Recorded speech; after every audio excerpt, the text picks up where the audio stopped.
Today I'm going to show how to replace a railroad crossing gate on a railroad crossing signal. I am just going to take the one I have down and put it back on, and I'm going to show you how that is done.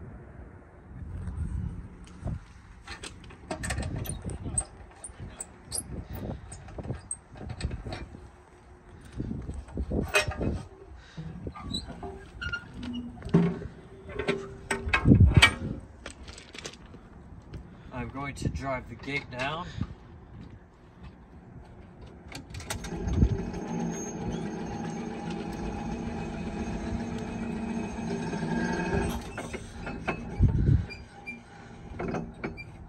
And I'm going to pin it up.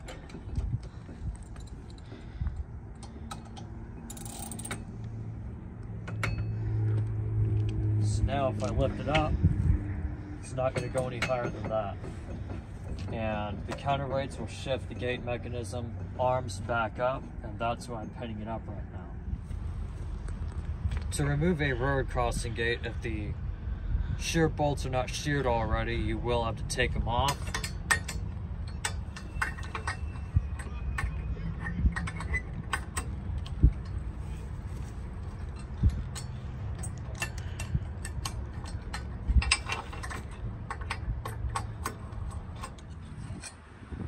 Now the shear bolts are out, and I'm ready to remove the crossing gate.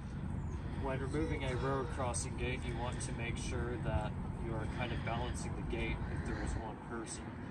You want to have it where you can lift it up, and also the cast iron, the heavy cast iron piece, is somewhat balanced with the other side of the crossing gate. And I'm going to turn it about at a 45-degree angle.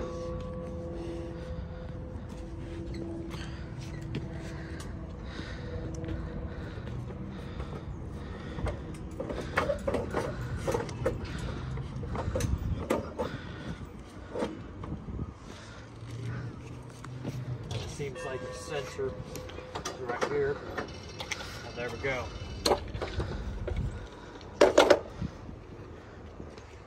Gate is now off. Here's the cast iron piece that connects to the gate and the kingpin. This is the adapter. And to install it, you first lift it up when it is in the 90-degree position, and you move it back to the 0-degree position, and you can install the shear bolts according to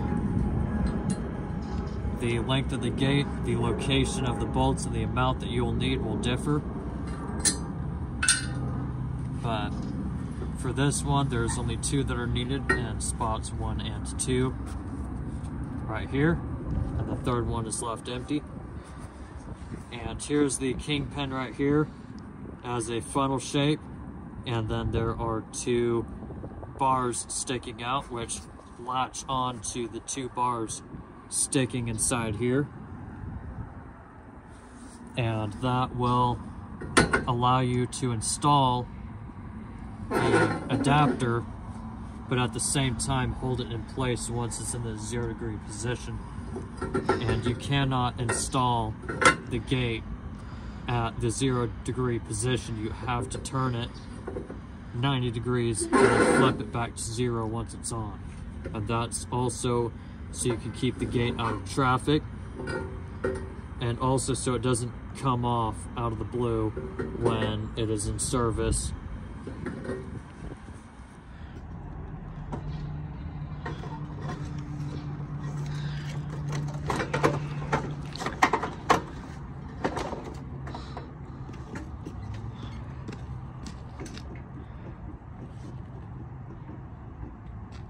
And now the gate is back on.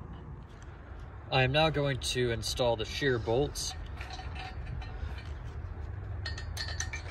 And with the gate length that I have here, there's going to be 2 shear bolts located in position 1 and 2. And then the lock washer, which is right here. And the nut will be installed below the shear bolt. I am now going to unpin the crossing mechanism,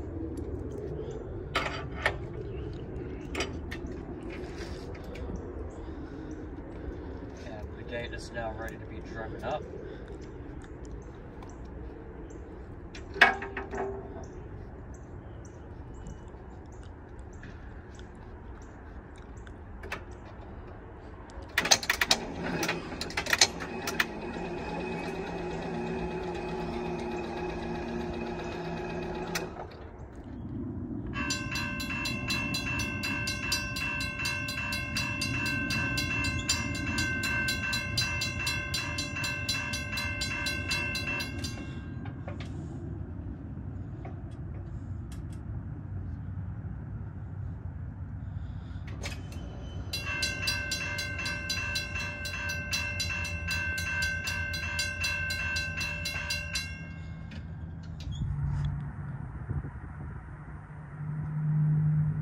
I'm going to install some vents on this signal base. The vents are usually installed in areas where a more moist environment is usually found. And in this case, I'll be installing vents on the signal base. Here are the vents right here. There is a plug on one side of the signal base and the other. And I already pre-loosened them with a wrench. And I'm just going to take them off.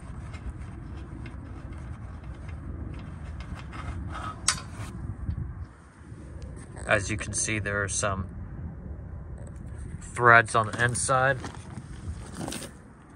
of each hole.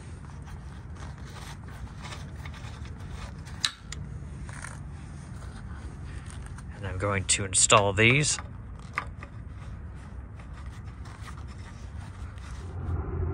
I ended up installing the vents and tightened them on.